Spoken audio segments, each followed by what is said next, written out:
Messieurs, dames, j'annonce la commémoration du 8 mai 1945. Ensemble, gardez-vous.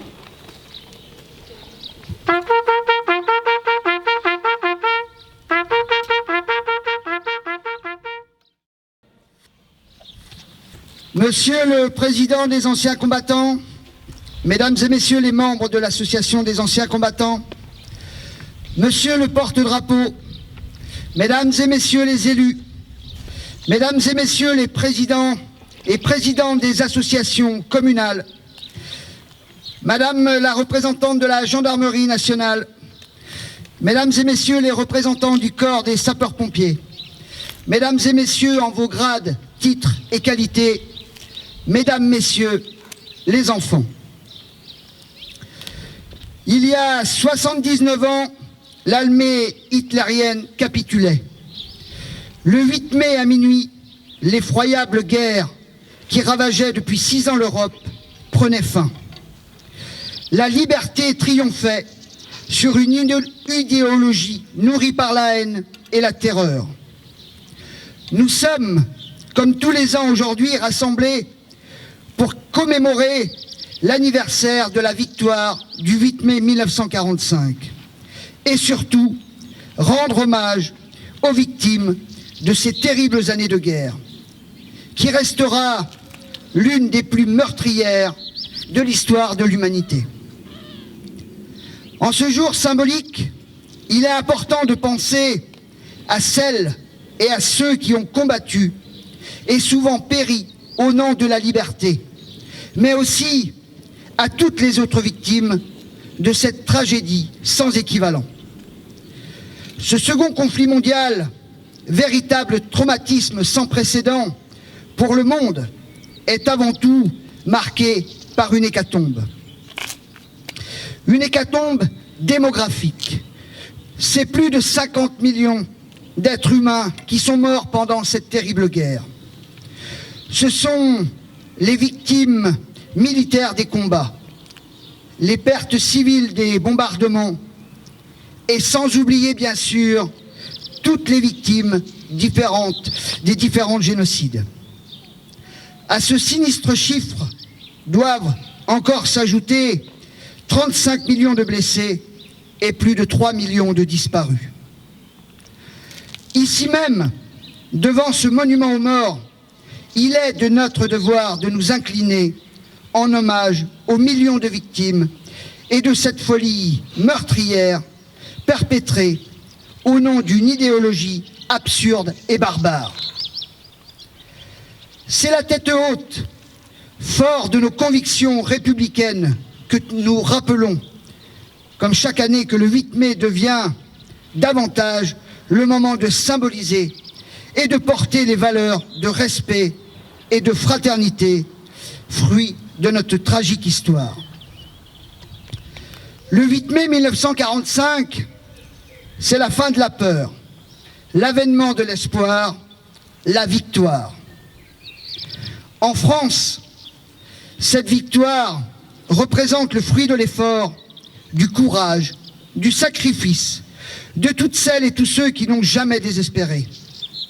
À l'instar du général de Gaulle, tous ont eu foi en notre pays, en sa capacité à mener le juste combat. Grâce à ces hommes et à ces femmes, différents par leurs origines, leur histoire, leur parcours, réunis par un idéal commun, la France a pu, après la guerre, retrouver pleinement son rang dans le concert des nations. Leur exemple a toujours valeur d'actualité.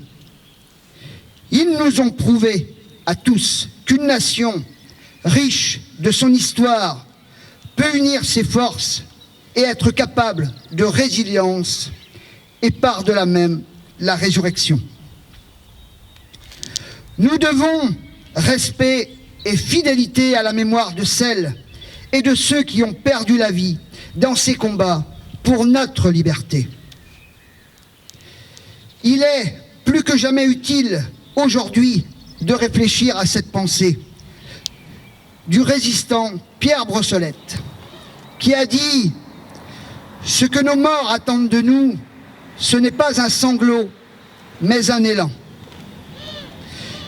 Alors que nous venons de nous recueillir devant le monument aux morts et de rendre hommage à ces enfants morts pour la France, le retour de la guerre en Europe doit nous conduire à considérer que la paix n'est jamais acquise. Elle se mérite et se protège en permanence. Le retour de la guerre aux portes de l'Europe doit aussi nous faire réfléchir au sens du mot humanité. L'humanisme nous enjoint à cultiver la solidarité entre les uns et vis-à-vis des autres, à ce qu'a défendu dans le passé et ce que l'on devra défendre dans l'avenir. Les combats des résistants que nous honorons aujourd'hui, ainsi que tous les peuples qui se battent avec honneur et héroïsme, nous donnent une magnifique démonstration d'engagement personnel pour la juste cause, la liberté et la paix. Il nous faut enfin retenir l'essentiel de cette cérémonie, à savoir la promesse faite le lendemain de la victoire du 8 mai 1945, de construire une Europe libre, unie, solidaire et rassemblée. Victor Hugo écrivait « Il faut allumer les grandes dates comme on allume les flambeaux ». Il nous appartient aujourd'hui d'entretenir celui du 8 mai. Nos rassemblements d'aujourd'hui s'enracinent ainsi profondément dans notre histoire. Ils sont l'expression de notre vigilance à l'égard de la paix, le respect de la personne humaine et les droits des peuples. Nous savons bien que la paix est la traduction d'un effort permanent de chacun pour que disparaissent à jamais la haine, les conflits et les drames qui en découlent. Il nous appartient donc d'entretenir le flambeau du 8 mai pour que se cultive encore et toujours l'idée que la liberté et la paix sont des valeurs fragiles, toujours remises en cause par la folie des hommes. À nous de rester vigilants et de bâtir la paix de demain. Gardons espoir en la nature humaine, dans sa volonté, sa capacité à relever les défis du temps. Souvenons-nous aujourd'hui, demain, toujours, ce que signifie ce 8 mai 1945. Souvenons-nous et n'oublions jamais. Vive la paix, vive la République, vive la France.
Permettez-moi de vous dire combien je suis heureux et fier en ce 8 mai de pouvoir remettre la médaille du porte-drapeau à M. Michel Furlan. Tout d'abord, remettre cette médaille, c'est nous rappeler la raison qui nous rassemble ici ce matin et le rôle important que vous jouez dans le devoir de mémoire et du civisme.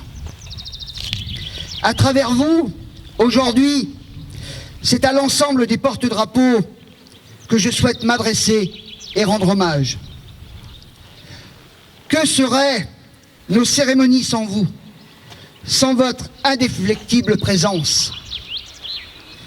Vous avez la lourde responsabilité de porter haut et fort toute la symbolique de l'emblème tricolore à chacune de nos manifestations nationales commémoratives et ainsi de rendre hommage au nom de la nation française à tous nos combattants, à tous nos disparus.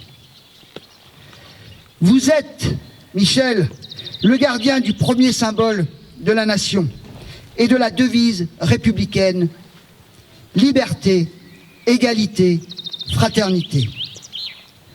Aujourd'hui, le drapeau tricolore flotte sur tous les bâtiments publics. Et s'il est largement déployé à l'occasion des manifestations commémoratives nationales, c'est grâce à vous. Par votre engagement patriotique, votre engagement personnel et bénévole, vous incarnez les valeurs de courage, de générosité et de fraternité qui servent les actions que vous menez au nom de la mémoire. Le dévouement dont vous faites preuve a valeur d'exemple pour nos jeunes générations à qui vous avez la lourde tâche de transmettre ces valeurs qui sont les vôtres et d'expliquer l'histoire à la lumière de votre vécu. Lors des cérémonies qui nous rassemblent, en hommage aux morts de la nation, c'est notre drapeau qui est à l'honneur et rend les honneurs. Dans cet instant, vous placez votre fierté derrière votre devoir et surtout derrière l'oriflamme que vous servez. Michel, vous êtes un grand serviteur de la nation, fruit d'un engagement personnel basé sur le sens du devoir, de l'honneur, de la rigueur et de la discipline.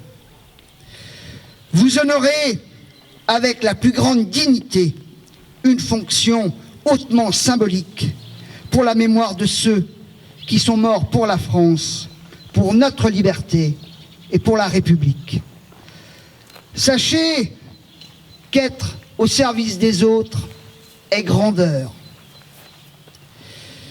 Il ne me reste plus qu'à dire ces quelques mots magnifiques du général de Gaulle qu'il a si souvent prononcés quand la France semblait sur le point de s'affaiblir. Une grande vie, c'est une vie mise au service de quelque chose de plus grand que soi. Cette médaille, Michel, portez-la avec fierté et avec honneur. Vive la République, vive la France.